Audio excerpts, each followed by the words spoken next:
안녕하세요. 오늘 내일 제가 택배 상차 일 나가거든요. 그 일이 잡혀갖고 가면은 좀 육체 노동을 많이 해야 되니까 운동을 많이 할 수가 없어요. 그러니까 악력기 네거티브 훈련 딱 10세트만 하겠습니다. 이렇게 하나는 25초, 하나는 10분 이렇게 맞춰놨는데요. 그러면서 손흥민 자서전인데 요거 읽으면서 악력기 네거티브 훈련 하겠습니다.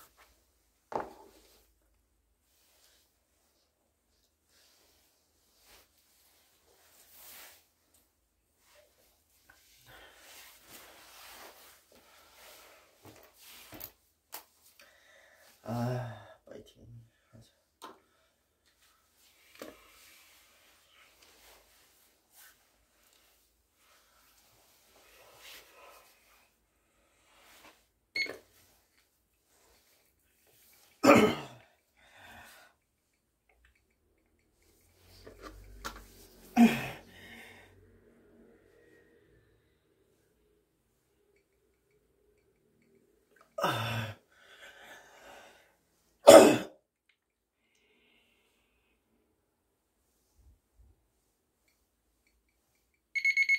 됐다.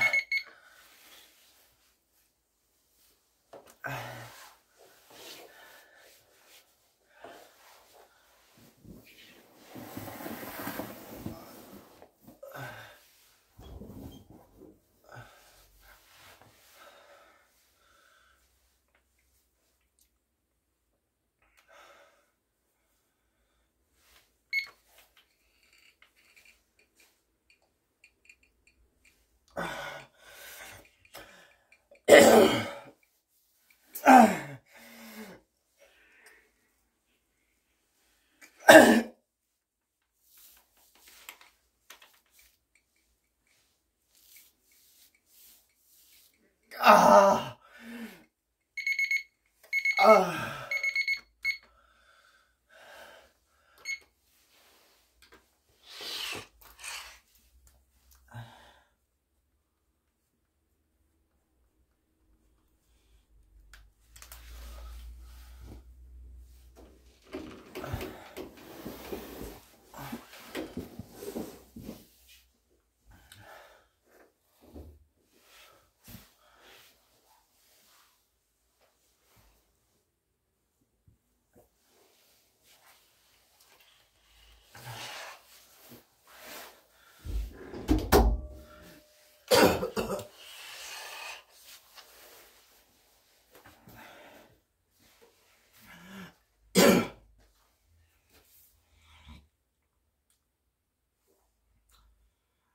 출발 당일 부모님과 함께 인천국제공항에 갔다. 유럽 축구가 아들에게 얼마나 큰 경험과 꿈인지 잘 아시기에 부모님은 피부치와 떨어진다는 아쉬움보다 응원과 격려를 해주셨다. 장도에 나서는 사람이 나 혼자가 아니라는 점도 어느 정도 안도가 되었다. 순천고등학교의 김민혁, 장훈고등학교의 김종필, 그리고 나까지 3명이 있었고, 대한축구협회에서도 꼬마들의 현지 적응을 도울 지도자가 함께했다. 협회는 함부르크가 제공하는 숙식 등을 제외한 항공료 등 모든 공식적 비용을 제공했다.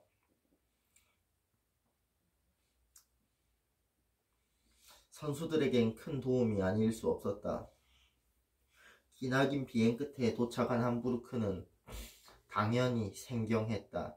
모든 게 신기했다. 거짓말이라고 생각했던 벤츠 택시가 정말 공항 앞에 버젓이 줄지어 있는 광경을 보면서 우리끼리 신기해하기도 했다.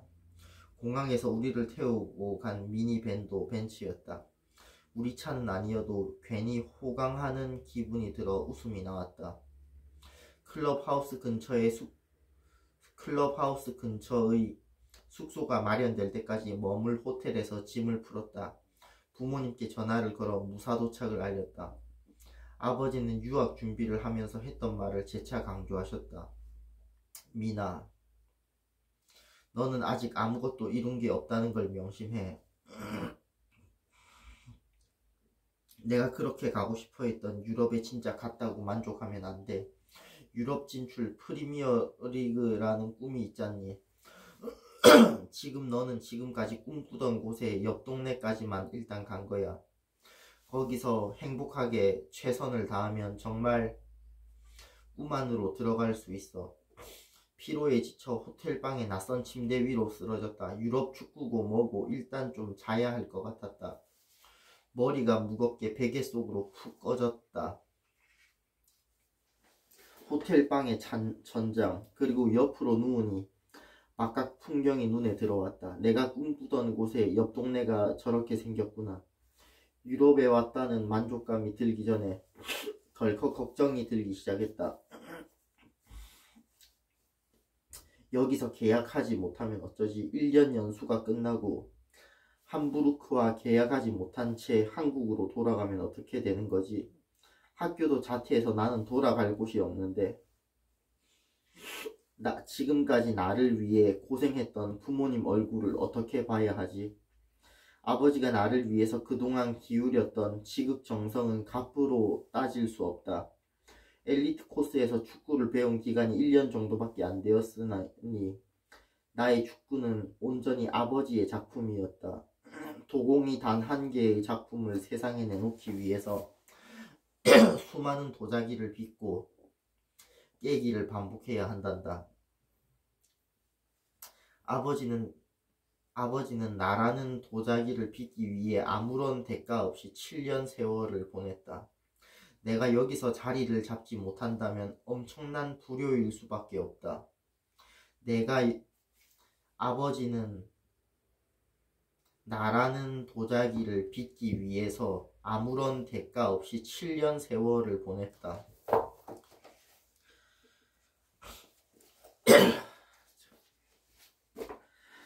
저는 제 입장 생각하니까 참 부럽네요. 내가 여기서 자리를 잡지 못한다면 엄청난 불효일 수밖에 없다. 어릴 때부터 나는 유럽에서 뛰는 내 모습을 상상하면서 꿈을 키웠다. 유럽에 가기만 하면 자신있게 모든 일을 해낼 수 있을 거라 믿었다. 정작 그런 바람이 이뤄진 날 처음 자려고 누웠는데 흥분되기는커녕 걱정부터 하게 될 줄은 정말 몰랐다. 침대에 머리를 파묻고 눈을 감았지만 쏟아지는 걱정에 잠을 설쳤다. 다음날 구단은 우리를 데리고 클럽하우스와 트레이닝 센터, 홈 경기장인 HSH 노르트 방크 아레나, 지금 이름은 폴크스 파르크 슈타디온으로 바뀌었다. 구경시켜줬다.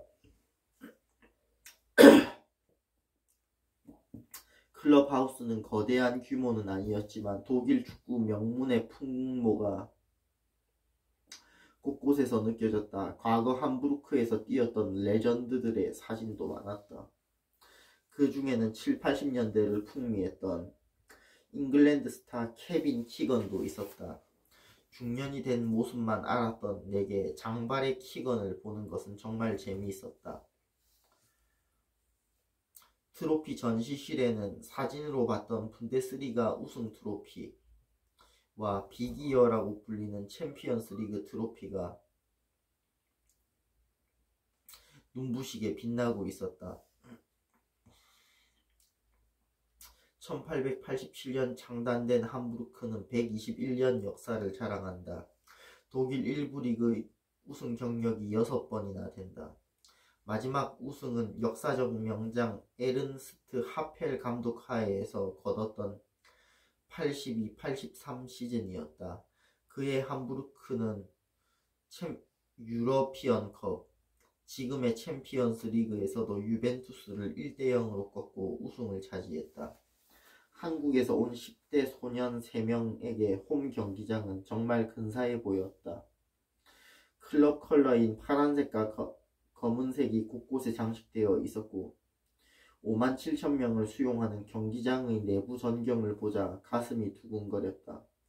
귀로는 경기장에 관련된 설명을 듣고 있었지만 머릿속에서는 온통 눈앞에 펼쳐진 푸른 잔디, 그라운드에서 뛰는 나의 모습을 상상하고 있었다. 저곳에서 뛰는 기분은 어떨까? 파란색 유니폼을 입고 멋진 골을 터뜨린 뒤 만원 관중 앞에서 멋지게 뛰어올라 골 셀레브레이션을 하는 손흥민. 소름이 돋았다. 저 머릿속에서는 온통 눈앞에 펼쳐진 푸른 잔디 그라운드에서 뛰는 나의 모습을 상상하고 있었다. 저곳에서 뛰는 기분은 어떨까? 파란색 유니폼을 입고 멋진 골을 터뜨린 뒤 만원 관중 앞에서 멋지게 뛰어올라 골 셀레브레이션을 하는 손흥민. 소름이 돋았다.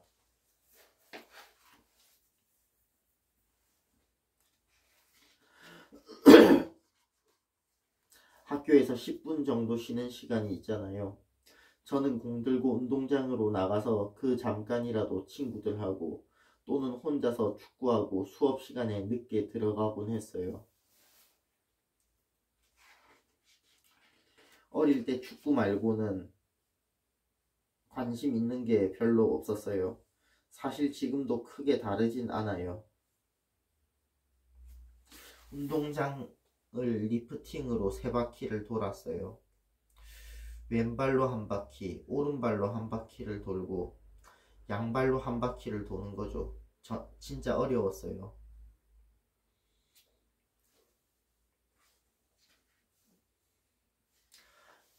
함부르크 유소년 아카데미에서 훈련하고 잠을 잤어요.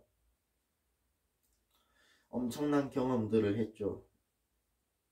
저는 아직도 함부르크가 제2의 고향이라고 생각해요.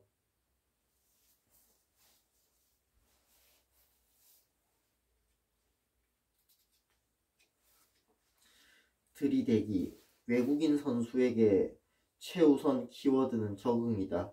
경기장 안은 물론 밖에서 얼마나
맨 뒤에 적어놓은 건 이게 참 좋은 말을 써놔서 한번 읽겠습니다.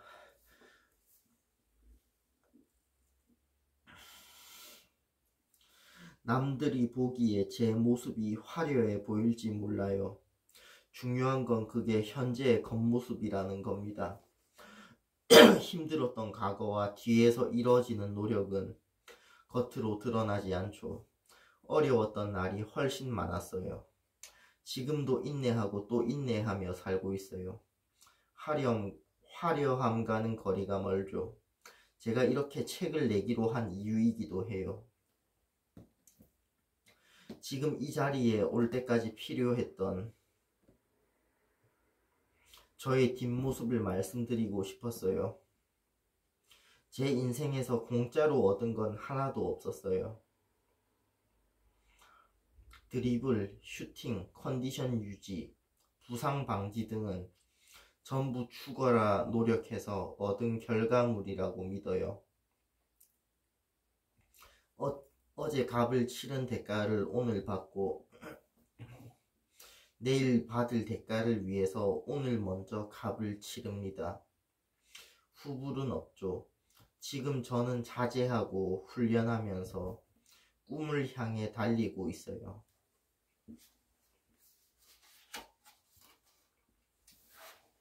들이대기. 외국인 선수에게 최우선 키워드는 적응이다. 경기장 안은 물론 밖에서 얼마나 자연스럽게 지내느냐가 중요하다. 일상에서 스트레스가 쌓이면 그라운드에서 제 실력을 발휘할 수가 없다. 해당 국가의 언어를 최대한 빨리 습득해야 한다. 영어를 자유자재로 구사할 줄 알면 도움이 되지만 최고의 의사소통 방법은 역시 그 나라 말이다. 습득 과정은 쉽지 않다. 그걸 극복해야만 한다. 살아보니 그랬다. 호텔에서 며칠을 보낸 뒤 우리는 클럽하우스 근처에 있는 방 3개짜리 아파트에 입주했다. 3명 모두 축구부 숙소 생활 경험자들인 덕분에 생활을 위한 최소한의 집안일 개념을 각자 갖고 있었다. 셋이 모여서 밥, 설거지, 빨래 담당을 정했다. 나는 만들 줄 아는 요리가 전혀 없었다. 빨래에도 별로 재주가 없었다. 제일 자신있게 해치울 수 있는 설거지를 하겠다고 했다. 황당한 불편함도 있었다. 아파트에 인터넷과 세탁기가 없었다. 헐. 협회 담당자가 현지 인터넷 업체에 문의를 넣었다. 설치까지 6개월이 걸린다는 회신이 왔다. 다행이라고 해야 할지 모르겠지만 훈련장이 있는 클럽하우스가 와이파이와 세탁기를 갖추고 있었다. 우리 셋은 매일 훈련장에 갈 때마다 노트북과 빨랫감을 잔뜩 짊어진 채 시골길을 걸어가야 했다.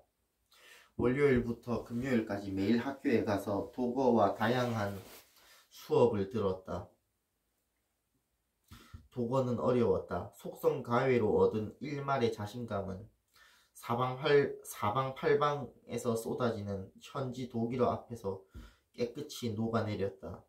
손짓 발짓으로라도 의사소통하려고 애썼다. 구단은 우리 셋을 각기 다른 연령대 팀에 넣었다. 종필이는 16세 팀, 나는 17세 팀, 민혁이 형은 19세 팀으로 찢어졌다. 우리끼리 몰려다니지 못하도록 하는 조치였다. 그래서 더욱 필사적으로 독일어를 배워야 했다. 구단에서는 학교를 일주일에 사흘만 가도 좋다고 했다. 나는 월요일부터 금요일까지 매일 가겠다고 우겼다. 어렵게 잡은 기회에 내가 할 수 있는 건 구단에서는 학교를 일주일에 사흘만 가도 좋다고 했다. 나는 월요일부터 금요일까지 매일 가겠다고 우겼다. 어렵게 잡은 기회에 내가 할 수 있는 건 뭐든지 다 해야 한다는 절박함이었다.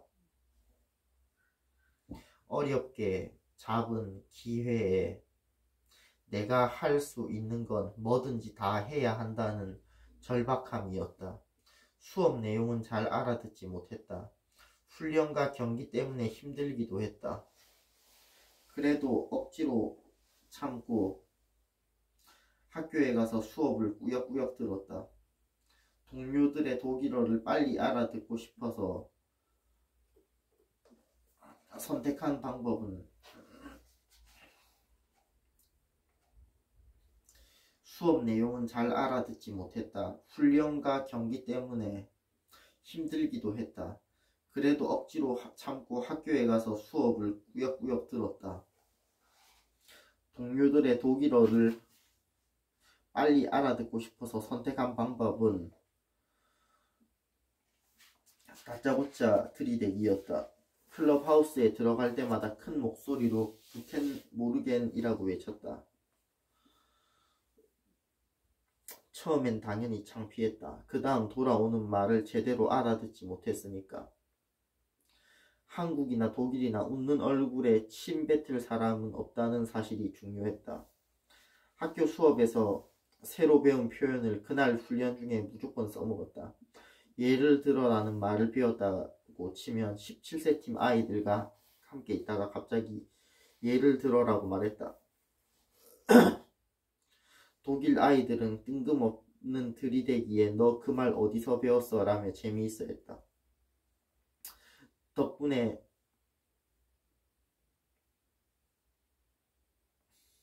한마디라도 더 말을 섞을 수 있었다. 내가 잘못 말하면 고쳐주기도 했다.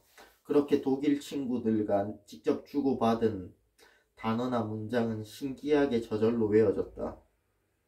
그렇게 독일 친구들과 직접 주고받은 단어나 문장은 신기하게 저절로 외워졌다.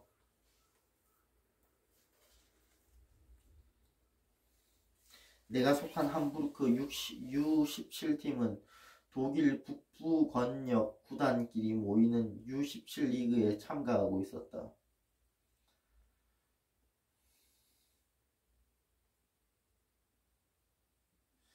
AFC U16 챔피언십에서 돌아와서 한자 로스토크 U17팀과 리그 경기에 갔는데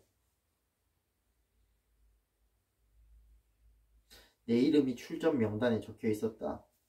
벤치에서 시작한 경기는 0대1로 뒤진 채 전반전이 끝났다. 마르쿠스 폰 아흘렌 감독이 내게 쏜 후반전에 들어갈 거니까 빨리 몸 풀어라고 말했다. 드디어 독일에서 첫 출전 기회가 온 것이다. 마음이 조급했다. 감독에게 잘 보여야 한다는 생각보다 우리가 이겨야 한다는 생각이 컸기 때문이다. 나는 내가 뛰는 팀이 지는 꼴을 못 본다. 눈물이 많은 이유이기도 한 것 같다. 어렸을 때부터 뭔가 내 마음대로 되지 않을 때 울음이 터졌다. 슬퍼서 운다기보다 그냥 눈물이 나온다.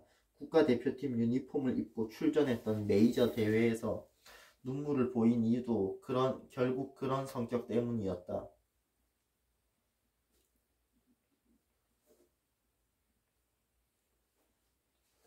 정말 이기고 싶은데 그게 마음대로 되지 않으면 나도 모르게 눈물이 나온다. 이 버릇은 커서도 고쳐지지 않는다. 2017-2018 시즌 UEFA 챔피언스 리그 16강전에서 유벤투스에 패한 뒤에도 너무 분해서 눈물이 주룩 흘렀다. 이기고 싶은 마음이 컸던 경기일수록 더 그렇다. 어쨌든 후반전이 시작되면서 내가 교체로 들어갔다. 벤치에 있던 아이들이 큰 목소리로 나를 응원해줬다. 팀과 함께 발을 맞춘 시간이 별로 없어서 들어간 뒤에도 얼마 동안 패스를 받지 못했다. 그러다가 후반 15분에 내가 달리는 앞쪽으로 파비가 기막힌 스루 패스를 넣어줬다. 있는 힘껏 치고 나가자 골키퍼와 내가 1대1로 맞서게 되었다. 뒷공간을 노려 슛, 골인.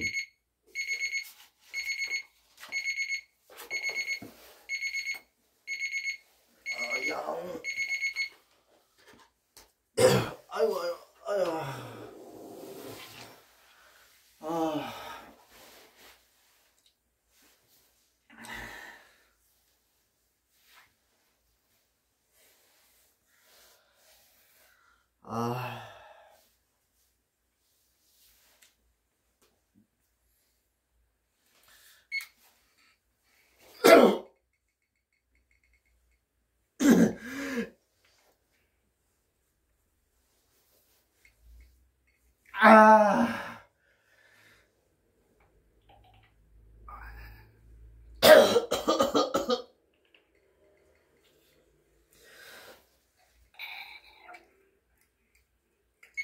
아,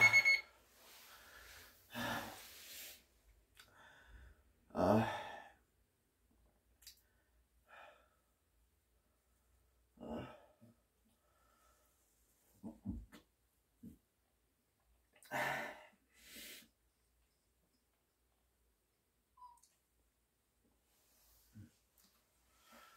아,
아, 미안. 아,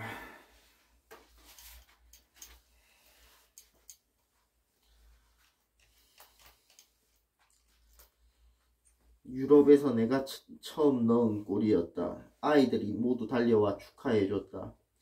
데뷔골의 기쁨은 팀의 1대2 패배로 빛이 발했다. 경기가 끝나고도 골을 넣었다는 성취감보다 경기에서 졌다는 분함이 더 컸다. 본격적으로 U17팀에서 팀 훈련을 시작했다. 다짜고짜 들이대기 도거 대화 시도가 통했는지 팀 아이들은 경기장 밖에서 내게 잘해줬다. 문제는 경기장 안이었다. 누가 봐도 쉽게 알 정도로 아이들은 내게 패스를 주지 않았다. 인종차별이라고 생각하고 싶진 않다. 아이들 사이에서 존재하는 텃세였을 것이다.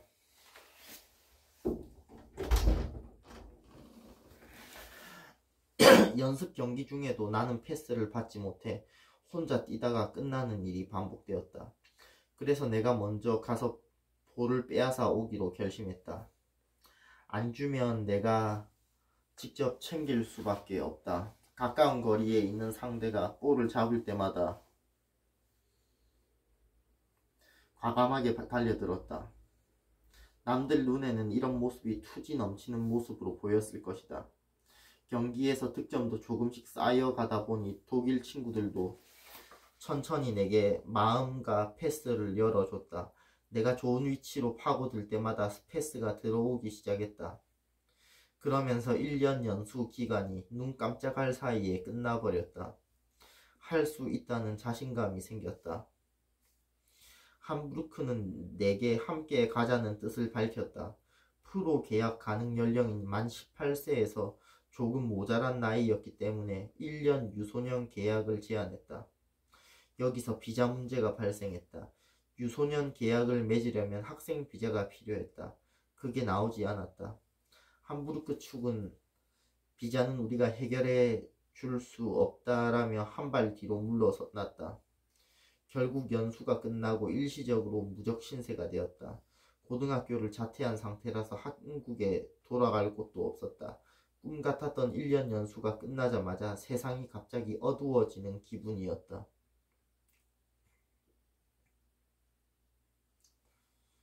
어떻게든 나는 유럽에 남고 싶었다. 백방으로 내가 뛸만한 구단을 수소문했다.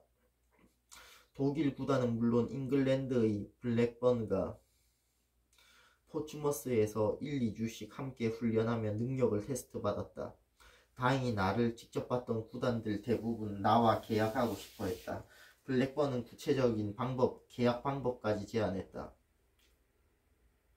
프로 계약, 영국은 만 16세부터 프로 계약을 맺을 수 있다. 프로 계약을 한 뒤 독일 구단에서 일정 기간 임대로 지내고 돌아오는 방법이었다. 무적 신분이란 불안감에 휩싸였던 나는 그것만으로도 반가웠지만 주변에서 만류했다. 임대 중에 블랙번 안에서 변화가 생기면 쉽게 버려질 수 있다는 이유였다. 나를 뽑았던 지도자가 그때까지 블랙번에 남아 있으리라는 보장이 없었다. 유럽에는 그런 식으로 낯선 타지에서 버려지는 유망주가 정말 많다.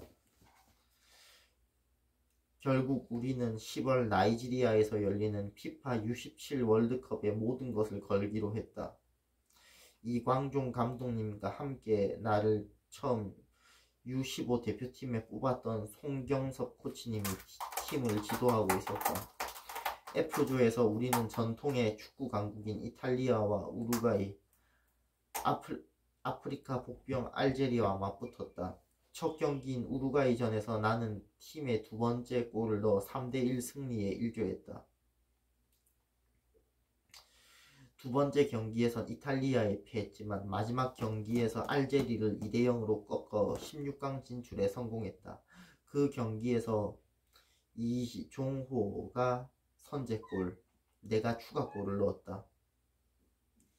16강에서 멕시코를 승부차기로 제친 우리는 8강에서 개최국 나이지리아와 만났다. 1대3으로 패하긴 했지만 이날 전반 40분에 나는 1대1을 만드는 동점골을 넣었다. 상대 진영에서 상대 수비수를 떨구자 골문이 보였다. 골문까지 거리가 꽤 멀었지만 슈팅 하나만큼은 자신이 있었다.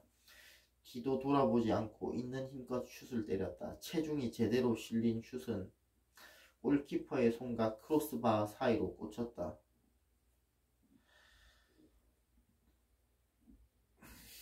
당시 함부르크는 이 중거리포를 보면서 내 잠재력을 확신했다고 한다. 기량의 종합 점수를 중시하는 한국 축구와 달리 유럽에서는 개성을 중시한다. 차별화된 무기가 하나만 있어도 잠재력으로 평가받기가 수월하다. 내게는 슈팅 능력이 그런 무기였다. 월드컵이 끝나자 미지근했던 함부르크가 적극적으로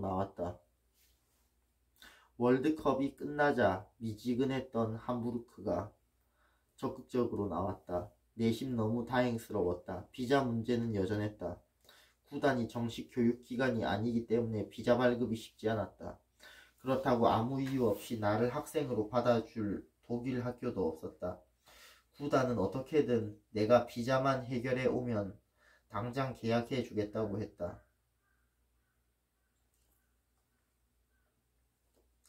구단은 어떻게든 내가 비자만 해결해 오면 당장 계약해 주겠다고 했다. 필요한 서류를 챙겨 외무부 사무실로 가서 비자를 신청했다. 심사대 앞에서 우리는 초조하게 기다려야 했다. 유럽의 행정 처리는 한국처럼 빠르지 않다. 일 좀 하는가 싶으면 교대 시간이 되었다며 담당 직원이 바뀌기 일쑤였다. 교대한 직원은 서로 다른 서류를 요구하며 까다롭게 심사했다. 아침에 시작된 비자 심사가 결국 퇴근 시간이 거의 다 될 때까지 이어졌다. 속이 까맣게 타들어갔다. 마지막 담당 직원은 베트남계 할머니였다. 할머니 직원도 내 서류를 들춰보면서 고민스럽다는 듯이 한숨을 내쉬었다. 그날 하루에만 수없이 들었던 질문이 똑같이 반복되었고 우리는 거의 애원하다시피 했다. 외무부 비자 심사 시간이 거의 끝날 때쯤 할머니는 덕담과 함께 비자 발급 도장을 찍어줬다. 3개월 동안 나를 짓눌렀던 불안감을 털어주는 도장이었다. 혹시나 하는 마음에 기쁨을 자제한 채 종일 피를 말렸던 사무실을 떠나 밖으로 나왔다. 그리고는 월드컵에서 우승이라도 한 듯이 소리를 지르며 환호했다. 길거리 행인들이 이상한 눈으로 돌아봤다. 엑스레이. 독일 학생 비자를 받자마자 곧바로 구단으로 달려갔다. 갓 구운 비자를 보여주자 함부르크 관계자가 믿지 못하겠다는 듯이 여권을 만지작거리며 놀라워했다. 구단 측 변호사도 정말 비자가 나왔다고? 라면서 재차 반문했다. 그 변호사는 비자 문제를 근거로 구단의 유소년 계약에 비관적인 의견을 굽히지 않았던 인물이다. 내심 한 방 먹인 것 같아 통쾌했다. 그만큼 나의 비자 발급은 이례적이었다. 이제 함부르크 쪽에서 비자만 가져오면 무조건 계약이라는 약속을 지켜야 했다. 계약서는 이미 완성된 상태였다. 함부르크는 비자가 나오지 않을 거로 생각해 우리 쪽에서 요구한 각종 조건, 시즌 중 한국 왕복 비행기 비용 처리 등을 전부 합의했었다. 나의 서명으로 함부르크 최초의 한국인 공식 유소년 선수가 탄생했다. 비자 심사대 앞에서 머리를 쥐어뜯던 시간, 베트남 할머니 직원의 자비, 그리고 유소년 계약 체결이 모두 같은 날에 벌어졌다. 지금도 믿기지 않는다. 결과적으로 해외 유학 프로그램 6기 6명 중에서 나 혼자 독일에 남게 되었다. 친구들과 함께 지냈던 아파트에서 나와 클럽하우스에 딸린 유소년 전용 숙소에서 혼자 지내기 시작했다. 구단에서 먹여주고 재워주는 조건은 나처럼 가진 것 없는 형편에는 반가웠다. 단 세상에 공짜는 없었다. 숙소의 식사가 한국인 청소년에게는 너무 부실했다. 모든 식사가 어릴 때부터 빵을 먹고 자란 현지 아이들에게 맞춰져 있었다. 나는 쌀밥을 먹어야 한다. 어릴 적 집에서 밥돌이라고 불릴 만큼 나는 밥을 좋아하는 식성이다. 내게는 기본 중 기본인 밥을 먹기가 힘들다는 점이 문제였다. 함부르크 유소년 주방에서 한국인 아이 한 명을 위한 쌀밥을 함부르크 유소년 주방에서 한국인 아이 한 명을 위한 쌀밥을 따로 차려줄 리가 없다. 더군다나 숙소 규정상 개인방에서 취사가 절대 불가했다. 숙소를 관리하는 책임자는 유소년들의 방을 불시 점검했다. 방에서 규정에 어긋나는 물품이 발각되면 큰일이 난다. 끼니를 해결하기 위해 한식당이 있는 시내까지 매번 나갈 수도 없는 노릇이었다. 시간도 아깝고 돈도 없었다. 한국 음식을 너무 먹고 싶어서 인터넷으로 음식 사진을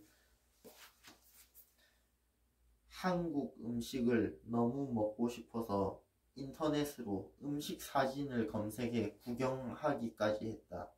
김치찌개가 생각나면 김치찌개를 검색했고 떡볶이가 떠오르면 떡볶이 이미지를 검색했다. 지금 생각해보면 웃음이 나오지만 그때는 노트북 화면에 뜬 한국 음식을 쳐다보면서 군침을 흘려야 하는 신세가 서러웠다. 유럽에서 뛴다는 판타지의 실사판은 늘 배고픈 일상이었다.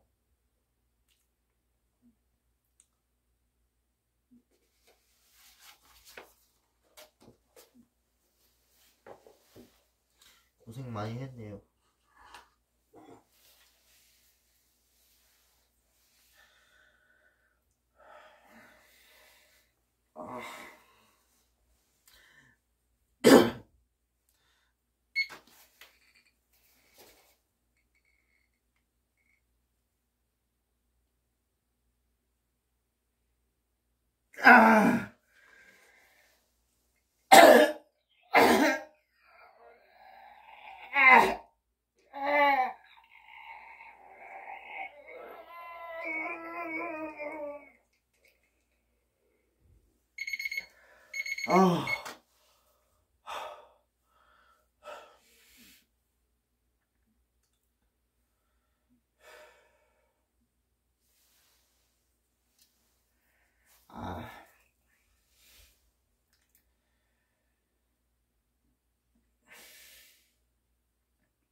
걱정하실까봐 부모님께 그런 얘기를 절대 하지 않았다.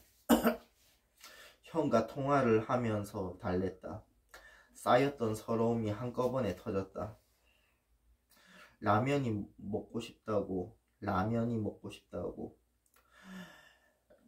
한국에 돌아가고 싶다며 끝없이 투정을 부렸다.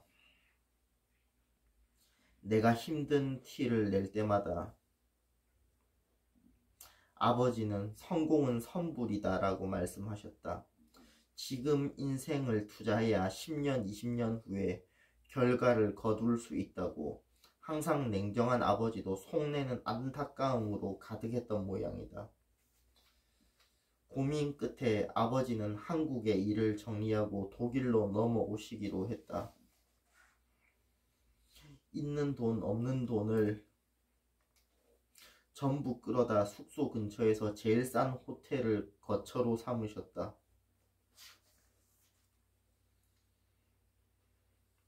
아버지는 내가 지내는 클럽하우스 숙소에 직접 보더니 기겁하셨다. 아버지는 내가 지내는 클럽하우스 숙소를 직접 보더니 기겁하셨다. 결벽증에 가까운 아버지의 청결 기준에 내가 지내던 방은 쓰레기통 수준이었기 때문이다. 아버지는 당장 청소부터 하셨다. 침대 매트리스를 드러내 숨은 먼지를 털어내고 물걸레로 방안 구석구석을 일일이 닦았다. 지금도 아버지는 런던 집을 매일 아침마다 2시간 동안 청소한다.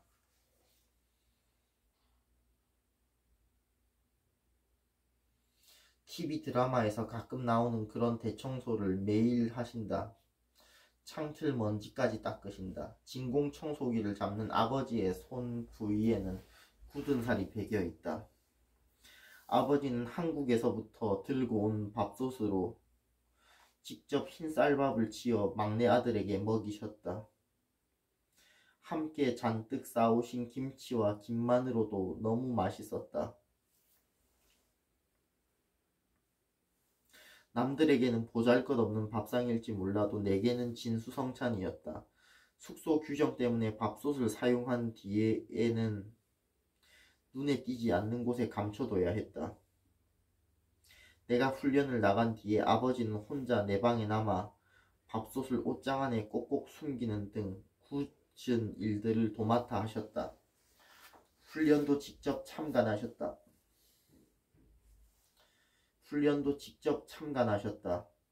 아버지는 멀리 떨어져서 꿈쩍하지 않은 채 처음부터 끝까지 훈련하는 아들을 지켜봤다. 팀 훈련이 끝나고 숙소로 함께 돌아온 아버지는 이제 근력을 키워야 한다라면서 작은 체력 단련실에서 아들을 챙기셨다.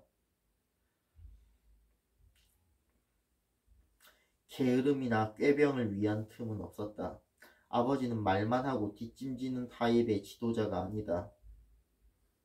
모든 근력 운동을 나와 똑같이 하셨다. 심지어 나보다 더 무거운 무게를 들 때도 있었다. 나를 위해서 한국에서 날아온 아버지가 눈앞에서 그렇게 열심히 하시는데 내가 게을러질 수는 없었다. 우리는 그렇게 클럽하우스 체력 단련실에 귀신 부자가 되어갔다. 독일 친구들은 한국인 부자를 신기하게 생각했다. 나는 아버지께 감사할 뿐이었다. 그때 아버지의 도움이 없었더라면 나는 중도에 포기했을지도 모른다. 혼자 버티기에는 함부르크 유소년 생활이 너무 외롭고 배고프고 힘들었다.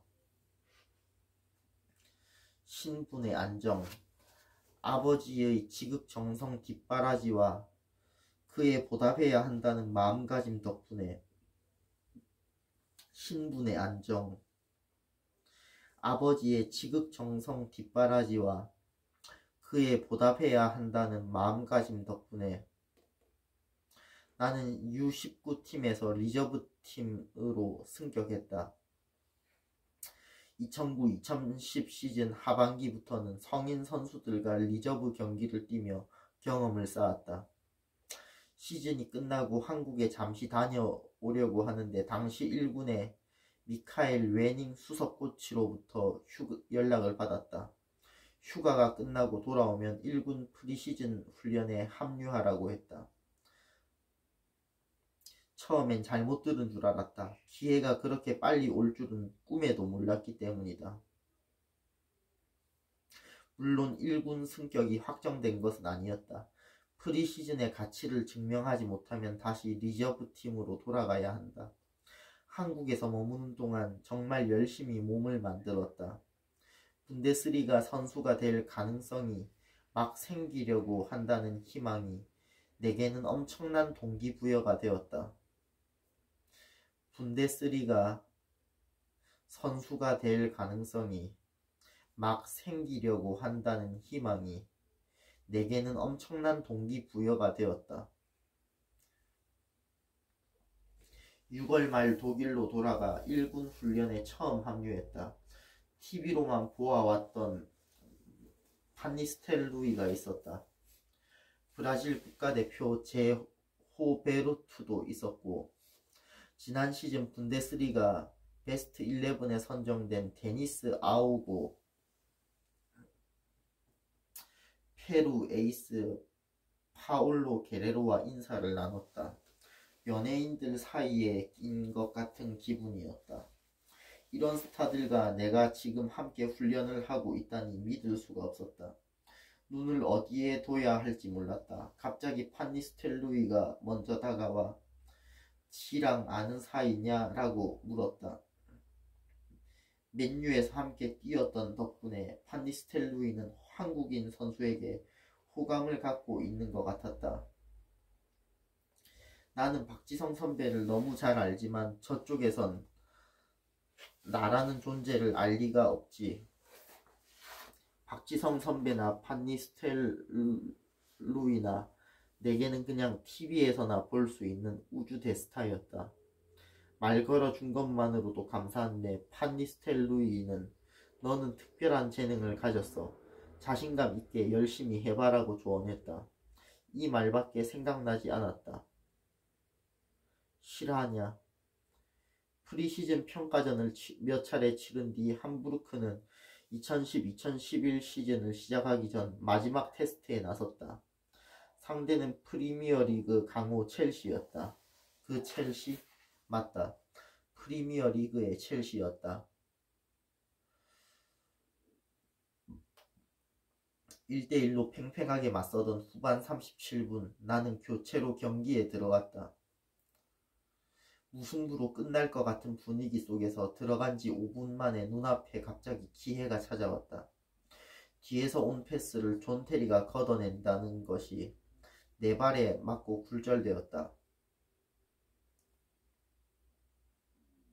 슈팅 각도를 찾기 위해 왼쪽으로 치고 나가는데 히카루두 카르발류가 처지는 모습이 보였다. 골문 빈 구석이 보이자마자 왼발로 낮게 깔아찼다. 그게 깔끔하게 첼시의 골라인을 통과했다. 내가 첼시를 상대로 골을 넣었다. 1군 스타들이 모두 달려와 머리를 쓰다듬으며 축하해줬다. 이게 다 무슨 일인지 들뜬 마음은 오래가지 않았다. 경기 종료 직전 카르발류와 부딪혀 쓰러졌다. 왼발이 너무 아파서 일어설 수가 없었다. 설마. 다음날 곧장 병원에 가서 퉁퉁 부은 발을 엑스레이대 위에 올려놓았다. 잠시 후 의사가 촬영한 그림을 보여줬다. 의사의 설명을 들을 필요도 없었다. 형광등에 비친 엑스레이 사진 안에는 왼쪽 새끼 발가락이 그야말로 똑 부러져 있었다. 1군 합류가 눈앞인데 다쳐버렸다. 말이 나오지 않았다. 두툼한 깁스와 목발에 몸을 기댄 채 홈 경기장인 임테크 아레나로 갔다.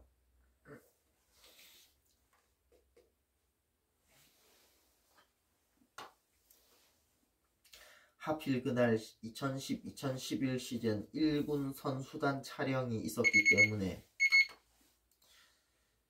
하필 그날 2010-2011 시즌 1군 선수단 촬영이 있었기 때문이다.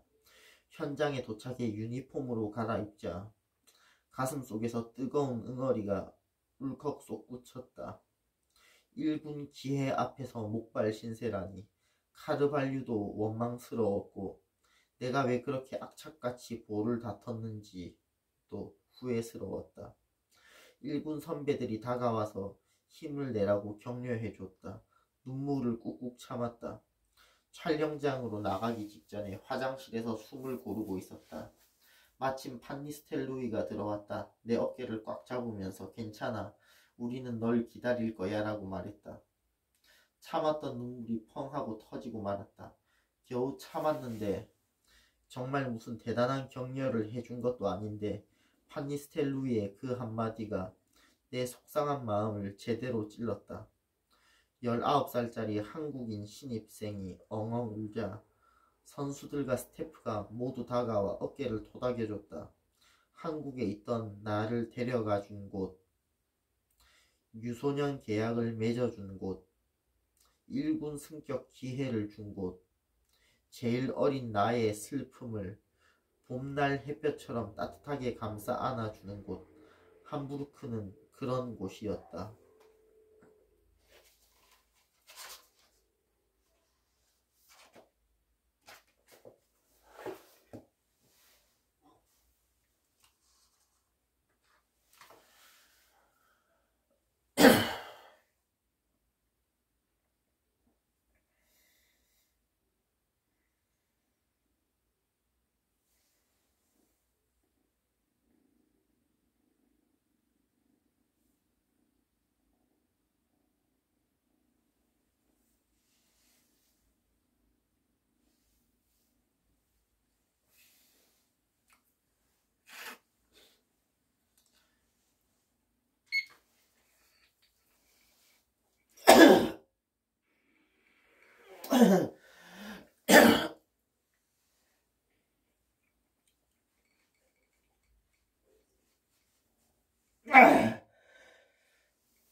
왜?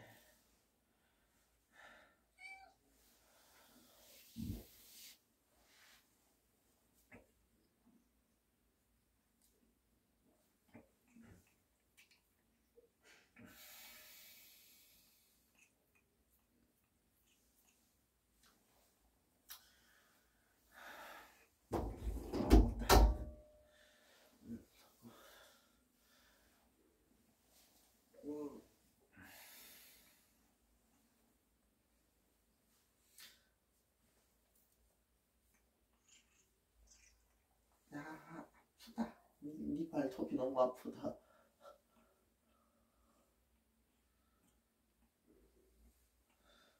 발톱이 아파.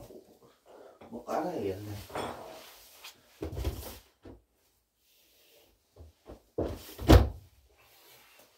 그냥 아무 생각 없이 그냥 싸서 샀거든요. 근데 후회됩니다. 차라리 돈 좀 더 주더라도 그냥 쿠팡에서 사는 게 낫지. 아니면 아예 진짜 몇천 원에 살 수 있는 그런 데서 사던가. 그러게 후회됩니다.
밟지 마십시오.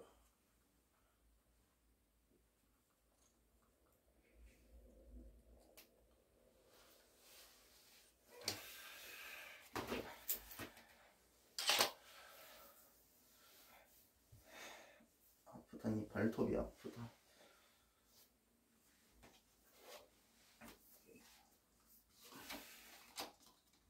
노트북 호황이면 좋고 불황이면 더 좋다. 나를 둘러싼 상황이 어두워질 때마다 아버지가 하시는 말씀이다.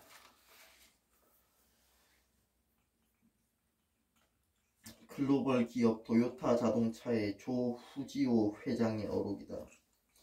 원래 뜻은 조금 달라도 나는 이 말을 공경에 굴복하지 말고 더욱 노력하라는 뜻으로 해석한다. 함부르크 1군에 오르자마자 들이닥친 발가락 골절상은 큰 좌절이었다. 속상해서 눈물도 났다. 물론 내 축구가 멈출 일은 아니었다. 유럽 축구 선수들은 다친 후에 더 강해져서 돌아오겠다라는 표현을 사용한다. 2달 동안 뼈가 붓기를 기다리고 발의 터치 감각을 되찾기 위한 재활을 거치면서 나도 더 강해지기 위해 최선을 다했다. 개막 2연승으로 출발하여 9라운드까지 2패만 기록하면서 전반기를 보내고 있었다. 9라운드에서는 막강 바이에른 뮌헨과 홈에서 0대0으로 비겨 값진 승점 1점을 얻었다. 실전 복귀 OK 사인을 받은 나는 마침내 DFB 포칼에서 프랑크푸르트 원정 명단에 포함되었다. 부상으로 기회를 놓치게 될까봐 마음고생이 컸던지라 안도의 한숨을 내쉬었다. 정예 멤버로 나선 경기에서 우리는 전반전에만 3골을 허용해 3대1로 뒤졌다. 하프타임이 되자 코치가 내게 몸을 풀라고 지시했다. 꿈같은 1군 데뷔가 눈앞에 왔지만 생각보다 덤덤했다. 빨리 경기를 뒤집어야 한다는 마음이 더 컸다. 경기 중 슈팅도 때리고 공격에 적극적으로 관여하면서 애를 썼지만 2대5로 패하며 결국 컵 대회 탈락의 고배를 마셔야 했다. 유럽 프로 데뷔전이었다는 만족감은 딱히 없었다. 졌다는 게 분할 뿐이었다. 사흘 뒤 또 기회가 또 왔다.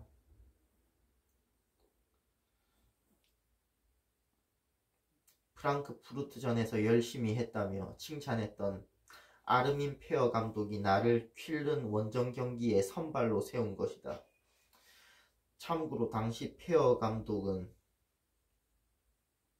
슈투트가르트의 리그 우승으로 한창 명성을 날리던 인기 지도자였다. 그런 감독의 눈에 들었다는 사실 자체가 내게는 큰 영광이었다. 갑자기 분데스리가 데뷔 기회가 찾아왔다. 심지어 선발 출전이라니. 클럽하우스 숙소에서 함께 지내는 무하메드 베시치가 자기 일처럼 기뻐했다. 경기는 시작하자마자 또 엉뚱한 방향으로 새어나갔다. 킥오프 11분 만에 우리가 선제 실점을 내줬다. 내가 뭐 좀 하려고 할 때마다 왜 상황이 이렇게 되는 걸까? 다행히 조금 뒤에 물라덴 페트리치가 동점골을 뽑아냈다. 함부르크 원정 팬들의 기세가 올랐다.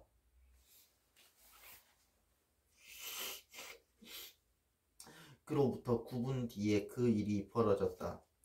경기 투입 전부터 페어 감독은 상대 수비 뒤쪽이 열리면 내 스피드를 살려서 적극적으로 파고들어라고 주문했다.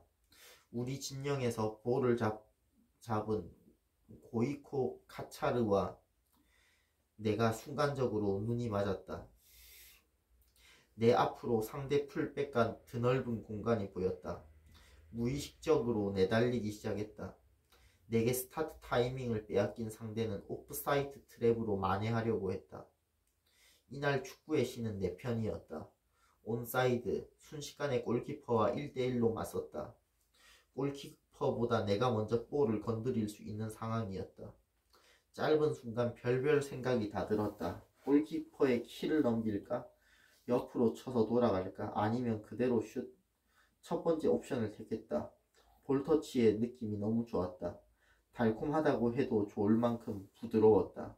골키퍼의 키를 넘긴 볼이 하늘에서 천천히 내 앞으로 떨어졌다. 왼발로 가볍게 터치. 볼은 얌전히 굴러 골문 안으로 들어갔다. 유럽에서 버틴 2년 2개월 동안 정말 많은 일이 있었다. 나를 뒷바라지해 주려고 아버지까지 독일로 날아왔다. 짧게나마 경험했던 무적 기간은 너무 괴로웠다. 정말 많은 일을 겪으면서 여기까지 왔는데 나의 슛은 그런 역사에 별 관심이 없다는 듯이 무덤덤하게 굴러서 골라인을 넘어갔다. 골인 마인 에르스테스 투어 나의 첫 골. 함부르크 역대 최연소 득점 신기록. 노력에 대한 보상. 가족에게 바치는 선물. 2010년 10월 30일이었다. 2010년 10월 30일 분데스리가 데뷔, 첫 선발 출전, 그리고 감격의 첫 골과 첫 셀레브레이션.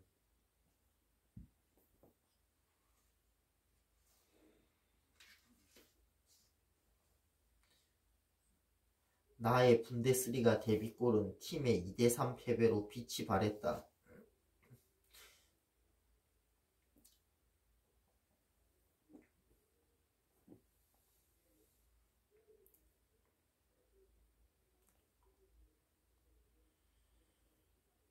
허망했지만 이번만큼은 뛰는 가슴을 주체하기 어려웠다.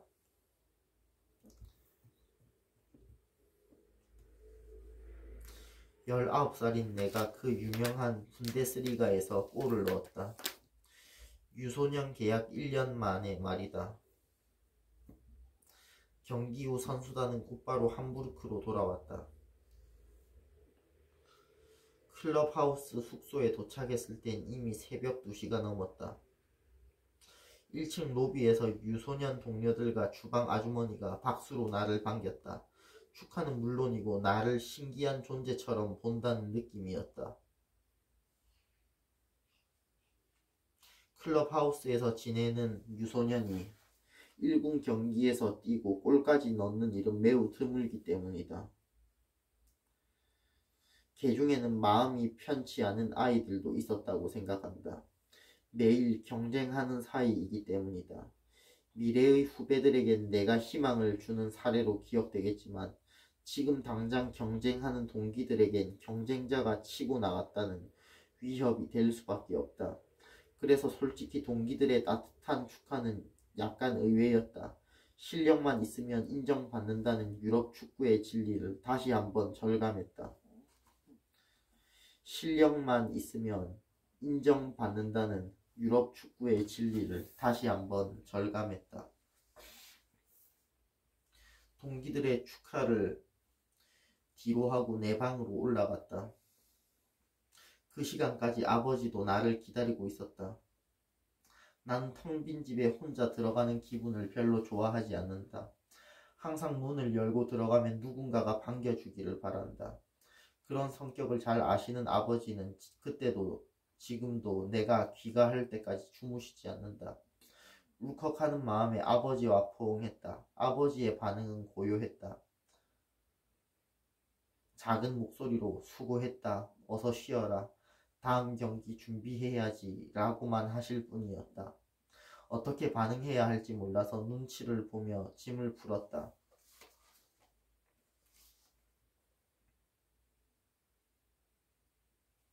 아버지는 내가 쓰던 노트북을 집어들고는 오늘 이건 내가 가져가마라고 조용히 말했다.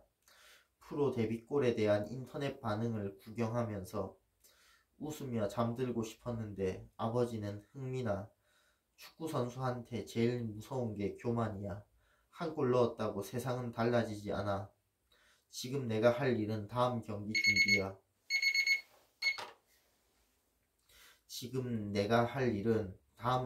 준비야. 내일 보자라면서 방을 나가셨다.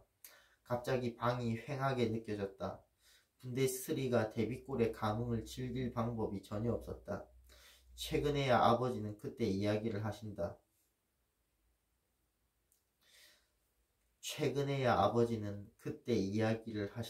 싸구려 호텔방으로 돌아가면서 밤하늘을 올려다보며 기도를 하셨단다. 하느님, 흥민이가 오늘 하루만 기억상실증에 걸리게 해주세요. 라는 기도. 아들의 프로 데뷔골에 대한 기쁨보다 어린 내가 자만할지 모른다는 걱정이 앞선 것이다. 아버지와 구단은 경기가 끝나자 구단 공식 홈페이지를 제외한 모든 언론 인터뷰를 금지시켰다. 어린 나를 들뜨게 해선 안 된다는 것이었다. 인터넷 반응은 구경도 못한 채 나는 침대에 누워 눈을 감았다. 골을 넣었던 상황이 자꾸만 생각났다. 잠이 들 때까지 수도 없이 반복 재생되었다.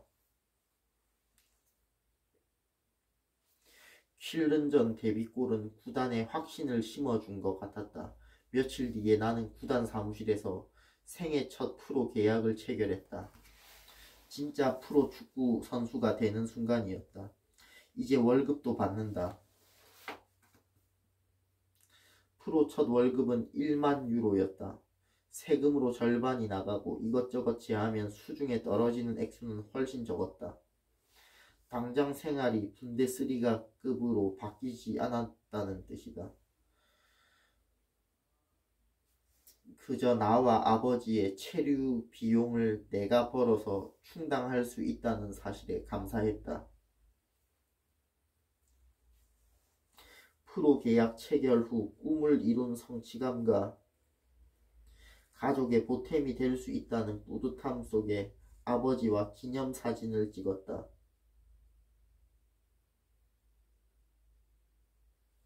프로 계약 체결 후 꿈을 이룬 성취감과 가족의 보탬이 될 수 있다는 뿌듯함 속에 아버지와 기념사진을 찍었다.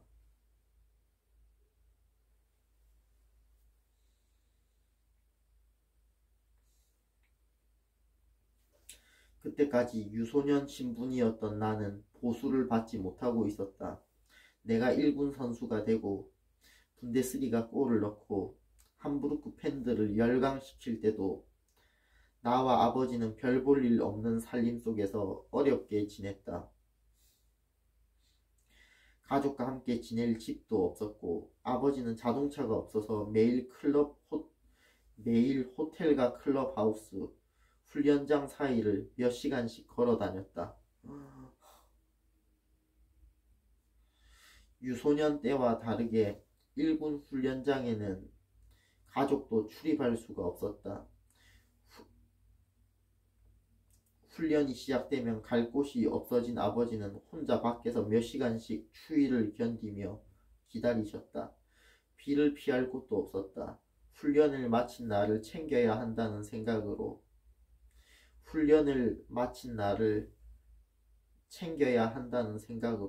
그냥 버티셨다. 야, 엄청난 은인이다, 진짜. 축구선수는 직업 특성상 겉으로 화려해 보인다. 매력적인 직업이라고 할 수도 있겠지만 나는 반대로 선수를 혼란에 빠뜨리기 쉬운 요소라고 생각한다. 자칫 현실을 망각하거나 쉽게 외적 화려함에 빠질 수 있다. 10대 후반, 20대 초반에 스포트라이트를 받기 시작했다가 소리 소문 없이 잊히는 선수가 정말 많다. 급증한 세상의 관심이 혼란을 일으켜 현실 감각을 잃어버리기 때문이다. 내가 함부르크 1군에 막 데뷔했을 때 겉으로 보이는 모습과 내 실제 생활은 정말 차이가 컸다. 함부르크에서 골을 넣고 대한민국 국가대표팀 일원으로서 아시안컵에 출전하고 여기저기서 인터뷰 요청이 쇄도하며 한국 언론으로부터 신성, 희망, 미래라는 칭찬이 쏟아졌다. 그때도 나와 우리 가족은 힘겹게 버티고 있었다. 숙소에서 사감 선생의 눈을 피해 밥솥을 벽장 안에, 밑반찬을 책상 아래 숨기며 생활했다. 라이징 스타 아들을 둔 아버지는 매일 몇 시간씩 추위를 뚫고 먼 거리를 걸어 다녔고, 어머니는 한국 집에서 매일 마음 졸이며 기도만 하셨다. TV 뉴스에도 자주 등장했던 신성, 손흥민의 일상은 대중의 짐작과 거리가 멀어도 한참 멀었다. 힘겨운 독일 생활이 조금이나마 펴지기 시작한 시점은 이듬해 2월 중순이었다. 클럽하우스 숙소에서 나와 함부르크 시내에 방 2개짜리 거처를 구했다. 나는 아직 운전면허가 없었지만 작은 자동차 한 대 마련해서 아버지의 도보 고행에 마침표를 찍었다. 주위의 조언을 받아 지금 막 시작하는 신분에 어울릴 만한 차종을 선택했다. 좁디 좁은 호텔방에서 혼자 버텼던 아버지, 춘천집을 지켜야 했던 어머니와 함께 지낼 수 있다는 안도감은 컸다. 온 가족이 함께 밥을 먹고 따뜻하게 잠들 수 있었다. 유럽으로 건너와서 처음 맛보는 소확행이었다.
아이고.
아직 1시간밖에 안 됐네요.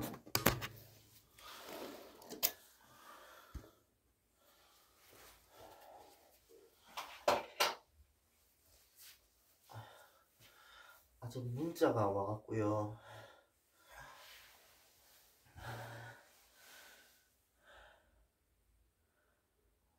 다시 또 마치겠습니다.